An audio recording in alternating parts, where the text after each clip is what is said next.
maro ny zavatra nafenina tao ny ezana tsy nampafantarina ny vahoaka malagasy ary izany indrindra ny antony nanapahany ireo somam-bahoaka fanapahan-kevitra ka ny voteny hoe aleo atao ty enquête parlementaire ty satria raha ny jerena fotsiny zany budget ny finance izy ngeza be io 80% ny vola finance makany amin'ny jirama avokoa ka eto izahay dia mbola tsy hanao tatitra fotsiny hoe zavatra fahitanay de ny voalohany no ambaranay aminareo zany zavatra nataonay tato dia nijery ny resaka ina marany contrat ka zaho no amarana nio tatitra io fa homeko any président Pety ny fitenena satria rehefa nanapa-kevitra ny somam-bahoaka rehetra manao ty enquête parlementaire ty vao nanomboka fotsiny zay tao amin'ny contrat de nahatsapa hoe tena anisany mamotika anty orinasa-mpanjakana ty de irety contrat reto eto zany zahay tsy mbola miteny hoe zao ny conclusion fa ampafantatry nareo zavatra fa mba hitahitanay zany ao anatin'ny fizotrany enquête zay atao ary ty androany ihany io de mbola hanao descente koa zahay raha tsy diso 47 site no hojerenay manerana ny Madagasikara aty rehefa atao ty zavatra ity tsy vitany hoe atao atsamy farany fa tena hatao amin'ny tokony ho izy izahay moa de miara-miasa amin'ny mpiasa ny virama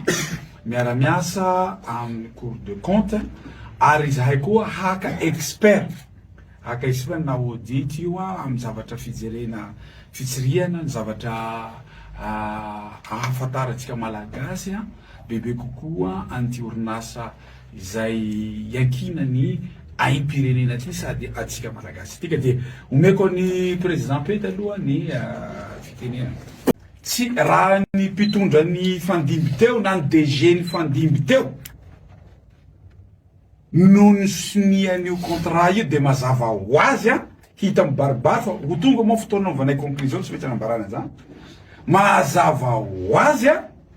fa misy kolikoly io contrat io na nahazo fanerena le DG tamin'ny mpitondra teo na ny fandimby teo aloha re zay na efa tonga de tsisy tombontsoantsika malagasy le izy na ny ray fa raha mba misy tombontsoantsika kely de miaingany ny avenant fanovana ny contrat tsy possible contrat anankiray anankifito ny fanovana natao aminy ao anatin'ny fotoana fohy ao anatiny ao tsy possible zany ka zay zavatra tianao te ary rehefa miova le izy tsy miova ho tombontsoan'ny malagasy raha vao mio fiarovana an'le société miara-miasa amitsika ka izay zavatra zay zany no zavatra tianao lazay satria mazava le contrat tamin'ny voalohany ohatra nomena moa tany Degone mazava ohatra zany hoe 18 mégawatt no mena dia zay momeo le 18 mégawatt fa ny zavatra tao iteniny amin'ny avenant mo misy volana sisa tavelany tsisy resaka eto hoe volana fanjakana ividiananao groupe na ividiananao panneau solaire na ividiananao ino de ino no amidinao aminay tsisy resaka an'izany eo fa resaka eto hoe hividy énergie aminareo zahay vokaro l'énergie de midio aminay fa tsy ny volana indray koa no ividiananao fitaovana hamidianao énergie aminay re olona zavatra iny zany fanambakany zany zavatra zany amiko hoe miandro ny volanareo zahay ividiananay fitaovana mba hafahany mampitombo ny énergie hamidiny aminareo rehefa ianao manana an'iny zavy hanofa 4x4 de za manofa 4x4 iny de hiteny amin'ny le olona ampanofa 4x4 iny hoe hiteny le olona hoe omeo vola aloha ividianao 4x4 ho fahinao zay io zavatra io fanatsirao malagasy lafiny teknika na manao lamblitokosy no isatatra ny fandarana am'izao fotoana izao andro faharoa amin'ny fanadinam-panjakana baccalauréat na ny sokatsy akapobeny na ny sokatsy teknika ny androany zany efa any amin'ny efitrano fiadinana avokoa ny mpiadina maro amin'izao fotoana izao. Amin'ny akapobeny aloha dia mizotra ny fampandehanana zany fanadinana baccalauréat izany. Misy ihany anefa ireo ataontsika hoe zavatra mba marihana kely raha ny zavatra hita sy eno azahoana ako amin'ireo toerana maro samihafa eto Madagasikara hanatanterahana na anatanterahana zany fanadinana baccalauréat izany. Eo aloha saika hoe avy any amin'ny mpiadina zany satria entitra dia entitra mihitsy ny fanaraha-maso ny fizotran'ny fanadinana zany. Fanaraha-maso amin'ny ahoana aloha zany fanaraha-maso zany dia hoe mba hialana amin'ny fisin'ny osoka na mety ho fanelingelena na fanotoina na fizotran'ilay fanadinana. Nandritran'izany no nahitana zany hoe tsy mpiadina, tsy ilay tena mpiadina voasoratra anarana tokony hiatrika ity fanadinana baccalauréat ity no tonga miadina, zany hoe mpisolo toerana zany ny tonga niatrika an'izany fanadinana zany. Mbola vao ny andro voalohany zany nisy an'izany anankiroa mitratra tamina toerana samihafa eo. Dia eo aloha zany dia mametraka fanontaniana hoe tsy fatokisa-tena ve sa mifantoka ao anatin'ny sain'ny sasany fa azo fidina ihany koa zany baccalauréat izany ary misy mivelona amin'izany ihany koa ve ny hoe misy mpanera zany hoe aloha fa ataoko fa ianao mahazo matoritory ery mamperitreritra lalina ny amin'izany. Misy ihany koa ny trangany amin'ireo le hoe fahitana fitaovana mety ahafahana manao osoka, mampiasa finday io na mitondra pahataratasy mirakitra mety lesona na raiki-pohina toy izany. Dia tsy vitsy ihany koa no tratra tao anatin'izany. Dia mbola mitohy amin'ilay teo mbola mipetraka ny fanontaniana tsy fatokisa-tena ve ho an'ilay mpiadina sa inona no mahatonga an'izany, satria nanam-potoana nandritra ny taom-pianarana 4 volana angarangidina inona sy tenany ihany koa fa nisy ny ampaha-potoana na ahafahana nanao hoe famerenana fao be tsy ampy fifatohana ve sa inona no mahatonga an'ilay hoe mbola mivatsy manao ankelika ihany mieritreritra fa tsy ho tratra amin'izany ataontsika hoe te fraude zay ngala izy. Eo ihany koa nefa nisy ny hoe trangana loza zay tsy nahafahan'ny mpiadina sasany niatrika ny fanadinana baccalauréat, ny lozam-pifamoivoizana toy izay nitranga tany amin'ny Androvazo izay nisy mpiadina tanora teo amin'ny 9 mianadaty eo tratra ny lozam-pifamoivoizana dia tsy afaka niatrika alay fanadinana omaly. Eo ihany koa ny efa tonga tany amin'ny toeram-piadinana fa tratra ny tsy fahasalamana tapoka. Nisy tranga anankiroa ihany koa, ndray teto Antananarivo dia ndray tany Antsohihy tany amin'ny andron'ny maly iny.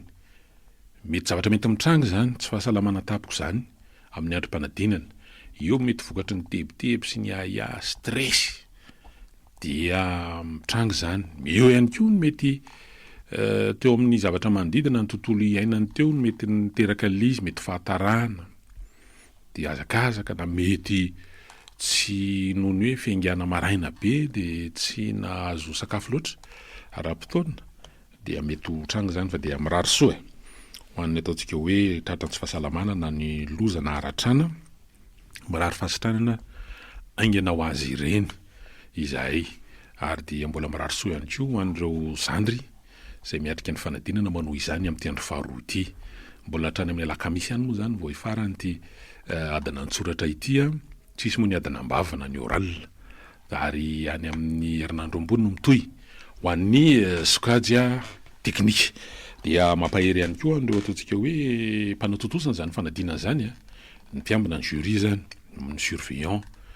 Dia eo ihany koa ireo ataontsika hoe mpandrindra ny fampandehanana ankapobeny na ny tale zany misahana ny fobe mpanadinana. Ny eo ihany koa ny mpitandron'ny filaminana izay manao ny antsio zavatra ao anatin'izany mba ahafahana mahatotosa ampandeha tsaka ny andavany ity fanadinana baccalauréat ity. Io moa zany dia isany hoe lakile anankiray amoha ihany koa ny vavahady makeny amin'ny anjerimanontolo ao ihany koa moa nisafidy hoe ndeha hiatrika fiainana avy hatrany ao arin'izany fanadinana baccalauréat izany safidy eo mety miakana ihany koa nefa ny fahafahamanao any mbola ahafahana manohy na tsy ny fianarana any amin'ny ambaratonga ambony oasitsika faigny kely aloha ry tery dia hiditra lafinjavatra hafintsika ny lafinjavatra hafa tsy maintsy mba ho resahany ty ary mety mba ho resahana lavalava kely ninona ity resaka herinaratra ity io zany dia manahirana ilay izy manahirana amin'ny lafiny ahoana satria zavatra mifandringotringotra be ny herinaratra na ny angovo raha ny eto Madagasikara aloha dia mbola tsisy atsasaky ny mponina eto Madagasikara no misitraka an'izany raha ny atotanisy mbola lavitry ny afo ny kitay mbola nany ataontsika hoe ny tanjona ho apetraka ary amin'ny fisitrahana zany herinaratra zany ny jiro fotsiny no resahany eto dia mbola any amin'izany hoe 500 isan-jato mba te hananika zany 20 isan-jato zany fa na ny rano ary rano madio sotro madio dia mbola lavitra n'izany ihany koa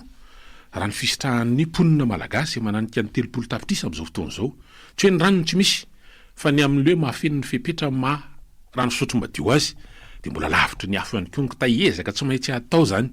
satria dia zo sy tokony hositrahan'ny olombelona eto amin'ity bola tany iainy antsika ity ho an'ny Madagasikara manokana dia izay orinasa tokana tany am-piandohany dia io zany nivaova teo izy tamin'ny androny taloha le hoe électricité de Madagascar EEM taty oreny izy tany amin'ny république faharoa zany dia nisy ny atao hoe Jirama izay mananika ny fahafiry taona izy zany zao ry tery mankalaza ny 50 taonany Jirama amin'izao fotoana izao inona no tiana ho resahana be dia be ny resaka tao anatin'izay ataontsika hoe 24 zay lehibe n'androm-panjakana solotena mbahoaka olom-boafidy samy nampiaka-peo manoloana ny zavatra misy iainana an-tanan-dehibe sy amin'ny toerana maro eto Madagasikara inona ilay zavatra misy délestage raha manao tapody fohy kely sika tsy lavitra 70 volana alohan'izao iresantsika izao inona tokoa ny zavatra nisy délestage tao anatin'ny teo fitondrana ny fandimby teo na ny talohan'ny amin'izao na ny talohan'ny taloha na trany amin'ny tetezamita tsisy zay tiany resaka anio resaka Jirama io nisy ny fahatapahan-jiro coupure velona ny resaka délestage tsy ampy ny vokatra miohatra amin'ny tinady dia tsamy nanana ny fomba ny lazany azy ny mpitondra ny fandimby tao anatin'le izy teo ny Jirama tany am-piandohana izy rery no sahana ny famokarana ny fitsinjarana ny mivarotra an'izany herinaratra zany teto taty amin'ny tapatapaky ny taona 90 hatrany makany amin'ny taona 2000 rehefa nisy le hoe fanalalahana zany le hoe fisitahan'ny fanjakana tsikelikely amin'ny orinasa dia nanomboka niditra tsikelikely ireo mpandra ratsy miakina nanao famokarana herinaratra amin'ny banka toetrany misehoseho any amin'ny tontolon'ny fampianarana sy ny fahasalamana iny vatrany amin'ny lafin'ny fitandrona filaminana ihany koa dia tsy vitan'ny fanjakana samirery dia miditra ny tsy miakina nde atao hoe manao tantsorika ary amin'ny lafiny anankiray fa tao anatin'izay fotoana hoe niditra tsikelikely ny tsy miangina dia ninarefo teo le Jirama na ny fotodrafitrasany na ny fitaovany eny fa hatramin'ny olony azy dia nandao tsikelikely ny akany dia nereraka ny tsilopolopo teo dia io zavatra mitranga io le orinasa Jirama dia nadritra n'izany fotoana rehetrarehetra zany dia mitombo ihany le tsy fahampiana herinaratra dia samy mitarahina eo lafo ny herinaratra eto Madagasikara hatra miohatra amin'ny any toerakafa firenena hafa zany miahoatra ny mpandrara hampiasa vola eto Madagasikara satria lafo ny angovo akoatra ny resaka hafa hoe tsy famarina toerana ara-politika eo ihany koa ny fipetraky ny lalàna amin'ny fiarovana amin'ny fampiasam-bola sy ny sisa fa manapitrotraka an'ireo rehetrarehetra ireo ny resaka angovo tsy vitany hoe lafo fa tsy mahafeno na tsy maharaka ny tinady dia sahiranareo orinasa maro samihafa ary mahatonga ny hoe tsy kompetitif na tsy afaka mifanina ny vonitsena ny vokatra vokarin'izy ireo no ny alafin'ny masokarena tafiditra ao anatin'ny masokarena ny angovo dia miroso ihany tsika ao anatin'le izy ny tombo teo le délestage betsaka ny fanambana ataon'izay mpitondra fandimy fizinao anatin'ny 3 volana eo ao anatin'ny enim-bolana tsy maintsy mananana ny délestage tsy ala ato amin'ity toeran'ity raha tsy mivahany olana sy ny sisa fa de ny eo ihany aloha ny eo. Ina no tranga isan'ny antony iray nahatonga ny hetsi-bahoaka tamin'ny taona 2024 io resaka délestage, ny herinaratra sy ny rano io. De mbola tsaroana eto ny resaka bidon jaune, rano zay. Mbola tsaroana eto ireo karaza velona hatramin'ny hira.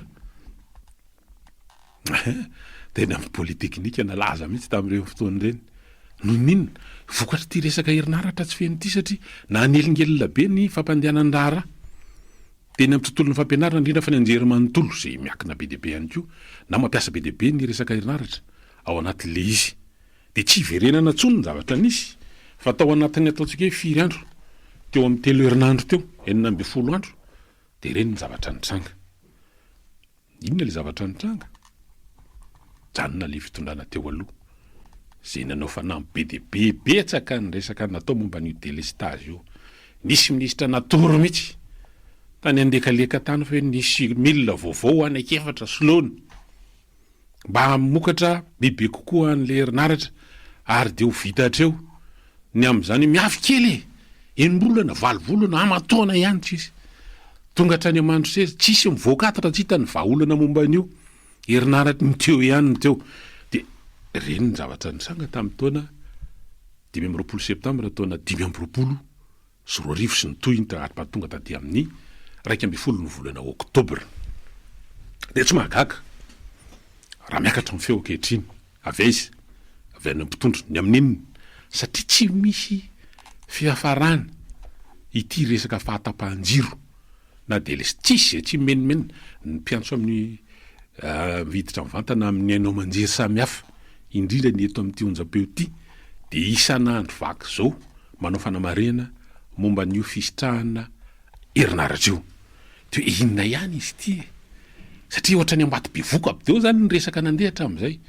Ao Tomasina moa nisan'ireny rivodozagezany iny zay nanimba hatrany amin'ny 5.700 ny foto-drafitrasa tao Tomasina tao. De io na hatramin'ilay tompony andraikitra voalohany generaly zay natao andrindra ny fanarenana ny Tomasina dia nitondra teny fialatsiny mba tsy ilazany hoe fifonana mihitsy manoloana an'le tsy fahatombanana eo am'izay le toka hoe famerena am'lona ny fampisitrahana ny herinaratra ao Tomasina zay hatramitsika am'teny zao. Nisy olo mavavoaka voafidy tao Tomasina ngiaro lao ratsiraka de ohatra ny nametsinina anao tsindrim-pangitra nandefa zanatsipika mihitsy an'le ministry ny angovo sy ny ankoranafa